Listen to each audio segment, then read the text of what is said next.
स्वामी को छाड़ी निज प्रेमिका सह मौज करुथिबा भौणीर जीवन रेखा को शेष कर देइथिला ता बड़ भाई।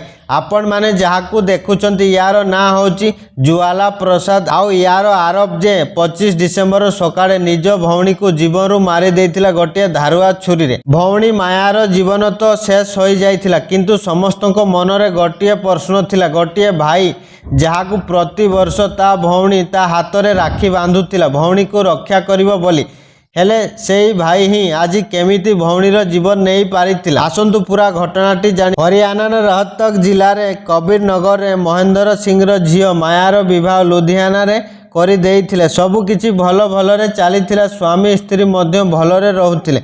2010 मसिया रे मायार विवाह करि देइथिले ता घरवाला, किंतु माया ससुर घरे स्वामी सांगरे बेसी दिन रही न। प्रथम किछि दिन स्वामी सांगरे भल भल रे रहिथिला, तापरे धीरे धीरे स्वामी सांगरे झगड़ा करने को आरंभ कर देइथिला।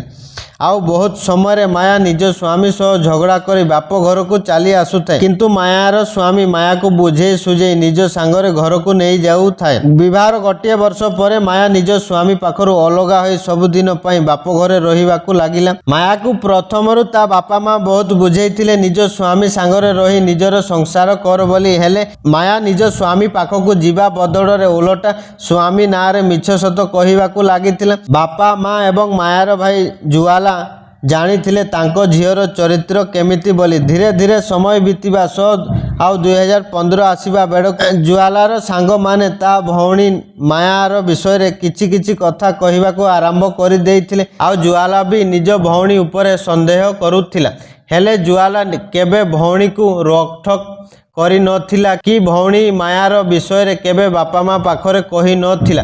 धीरे धीरे होई जेतेबेले मायार चर्चा सारा कॉलोनी रे होई जाइथिला, तापरे मायार घरवाला माया को कहिबाकू लागिथिले तार आउ थरे अन्य पुओ सह विवाह करदेले सबु कथार समाधान हो जिवो बोली, हेले माया घरवाला को सीधा सीधा मना कर देइथिला से आउ थरे विवाह करिवो नाही बोली।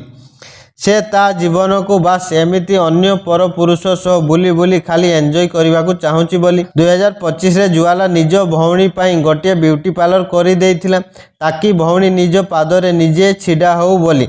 माया सकाळे निज ब्यूटी पार्लर को आसे, पुणी संध्या बेले ब्यूटी पार्लर फेरी जाए घर। जुआला से ब्यूटी पार्लर दे जीवा आसीबा करुथिबा समय रे से ब्यूटी पार्लर पाखरे कि पुओ पिला छिड़ा हेइथांती सब बेले। आउ से ब्यूटी पार्लर टी केवल झियो माननको पई थिला। एई सब देखि निज भौणी को रकठक करिथिला। तापरे मायार असल चेहरा सामना को आसीथिला। माया कथा कथारे भाई को उत्तर देबा सह घरे झगड़ा मध्य करुथिला। समय बीतवा सह मायार ब्यूटी पार्लर धीरे धीरे चलवाकू आरंभ करिथिला। आउ माया अच्छा खासा मध्य टंका रोजगार करने लगी। माया अच्छा खासा टंका इनकम करिथिबारु निज घर को छाड़ी सहर रे घर भड़ा नहीं रहिबाकू आरंभ कर देइथिला। गोटे प्रकार कहिबा तो पैसार घमंड देखैबाकू लागिथिला माया। माया को लागिला घर रु अलगा होई रहिले माया को आउ केही रकठक करिवे नहीं कि माया को आउ केही देखा चाह करिवे नहीं, किंतु मायार भाई जुआला माया को सबु बेड़े निज नजरे रखिबाकू चेष्टा करिथिला। माया किछि मास सहर रे घर भड़ा नहीं रहिला परे मायार भाई जुआला को खबर मिलिथिला माया अन्य पुओ सह सेई घरे रहुची बोली। जुआला जानिबाकू चेष्टा करिथिला माया जहा सांगरे रहुची सेई पुओटी किए बोली।